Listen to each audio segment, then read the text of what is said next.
ёбаный, блядь!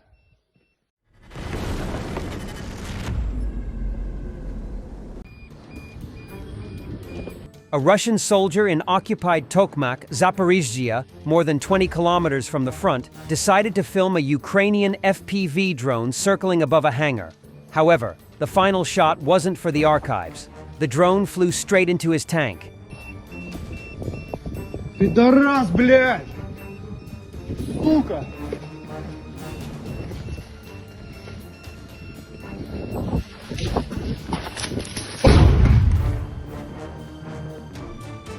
Антон, сука, пидор ёбаный, блядь! Тварь, блядь! Russian troops made an attempt to break through the positions of the paratroopers of the 71st Jaeger Brigade in the Vovchansk sector. The enemy, using military equipment, sent it to storm the positions of the Rangers without appropriate engineering reconnaissance, as a result of which a convoy of 3 armored vehicles was blown up by mines and finished off by FPV drones. The first tank to be lost was a tank that hit a mine and lost a track. The 2 armored personnel carriers behind it attempted to go around it, but were also hit by enemy pilots.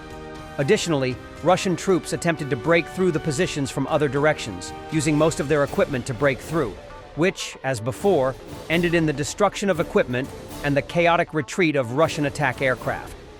Despite the repulsion of the attacks, the enemy is trying to exhaust the defenders with constant small group assaults, losing a significant amount of equipment and personnel. Due to this tactic, Russian assaults and the equipment involved in them have deteriorated significantly since the beginning of 2022, to the point where civilian vehicles or armored vehicles modified to accommodate more personnel are used for assaults. Currently, the Russian army is trying to put pressure on the defense forces units in the Kharkiv region, attempting to capture Kupiansk, Borivske, Sinkivka, Dvorishna, and exert pressure across the border to the city of Vovchansk. The enemy suffers significant losses due to organized defense in these areas, but due to its numerical superiority, it has some success in advancing. Nevertheless, during the enemy's last offensive, the paratroopers of the Nadniprians Brigade repelled a Russian assault. To do this, they used special drones to drop anti-tank mines. Even during the assault, reconnaissance drones were watching the Russians and adjusting their artillery. Earlier, Militarny reported that the soldiers of the 71st Separate Ranger Airborne Assault Brigade had captured Russian soldiers during the enemy's assault on the Vovchansk sector. The soldiers managed to capture 6 Russians who tried to land near the positions of the defense forces and capture them on MTLB. Despite this attempt, one of the soldiers of the 71st Brigade shot down an enemy armored personnel carrier with a grenade launcher, and the troops inside began to rush to storm the building where the Ranger units were located. A video appeared on Russian Telegram channels showing a hospital for the Russian soldiers. Russian soldiers wounded in Ukraine are facing horrific conditions in overcrowded, understaffed hospitals. Reports describe filthy, makeshift wards with minimal medical supplies, unqualified personnel, and a shocking lack of basic care. Amputations are often done without proper anesthesia, and some wounded are sent back to the front lines before fully recovering. Morale is crumbling as injured troops realize they are treated as disposable. Meanwhile, corruption ensures that higher-ranking officers receive priority medical care, leaving ordinary soldiers to suffer and die in neglect.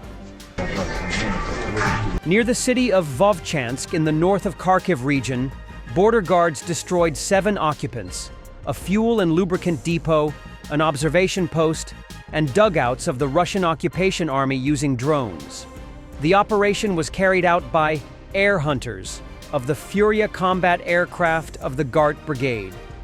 The video of the strikes on the enemy on February 22nd was shared by the press service of the State Border Guard Service. The airdrops of the RUBPAC unit hit both stationary and moving targets, whether it is personnel on the move or a car driving to the occupiers' positions, the Kortitsia Operational and Strategic Group of Troops said.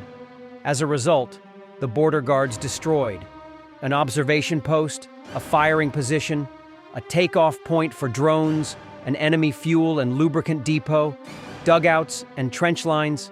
A vehicle and 7 Russian invaders were also destroyed. The Khortytsia Joint Forces Operations Center emphasized that UAV operators regularly inflict losses on the Russian aggressor in this area. The occupiers have changed their tactics and are increasingly using armored vehicles for assaults in the Kramatorsk sector. They are trying to pave the way for an offensive with tanks, armored personnel carriers, and MTLBs, but Ukrainian defenders effectively destroy these threats on the approaches. U.S. Republican Senator Tom Tillis called Putin a cancer and the greatest threat to democracy in his lifetime. It will be a cancer that spreads into the South China Sea, into Taiwan, and metastasized across the globe. So, ladies and gentlemen, when I tell you that Vladimir Putin is a liar, a murderer, and a man responsible for ordering the systematic torture, kidnapping, and rape of innocent civilians, believe me, because the evidence is mile high. Whoever believes that there is any space for Vladimir Putin in the future of a stable globe better go to Ukraine, they better go to Europe, they better invest the time to understand that this man is a cancer and the greatest threat to democracy in my lifetime. And it will be a cancer that spreads into the South China Sea, into Taiwan, and metastasize across the globe.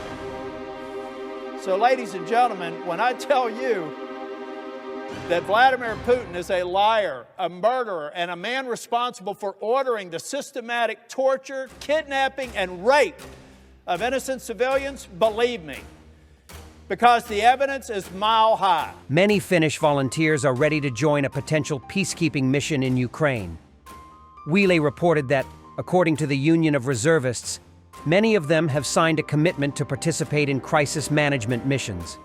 The number of applicants is the highest in the last 20 years. The Union of Reservists says it is ready to support the government's political decision on a possible operation. According to the Union, there are many reservists who have pledged to be operationally ready for peacekeeping missions. At the end of January, the Finnish Army announced that more than 3,000 reservists had applied to participate in military crisis management missions in 2024, the largest number in the last 20 years. However, the discussion about sending Finnish troops to ensure peace in Ukraine is premature, as the country is still in a full-scale war. If it is a peacekeeping operation under the auspices of the United Nations, Finland has already established processes for participation. The operation will involve volunteer reservists and a small number of permanent personnel of the defense forces. Currently, the United States continues to actively promote the idea of negotiations with Russia to end the war in Ukraine. An important point of such an agreement could be the deployment of peacekeeping forces on Ukrainian territory to enforce the ceasefire. In early January, French President Emmanuel Macron initiated the deployment of European peacekeepers in Ukraine. President Volodymyr Zelensky said that, given the length of the front line, the Ukrainian side had estimated that 100,000 troops would be needed for the peacekeeping mission, and Kyiv had even prepared a map for its allies. However, the partners are developing a strategy to send 25,000 to 30,000 troops to Ukraine as part of the ceasefire agreement. Thanks for watching, and don't forget to subscribe. Also, if you want to support Warthog Defense, please become our member and get early access to new videos, exclusive members-only videos, and become administrator in comment section. The membership link is in the description. Rescues every day. We had a guy last week at 6 rescues in 6 days. You know, he's doing the job every day.